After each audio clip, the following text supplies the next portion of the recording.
ओम नमः शिवाय।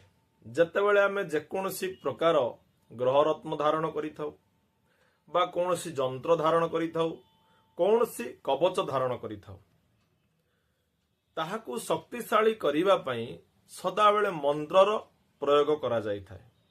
तेणु आज मु आपण मानकु कहिबी, जदि आपण एकमुखी रुद्राक्षटे धारण करिसंती, एकमुखी रुद्राक्ष धारण करिबा सहित से एकमुखी रुद्राक्षर मंत्र को जदि जप करा जाए तेबे निश्चित भाव में अधिकंतु शुभ फल आपण माने पाइबे।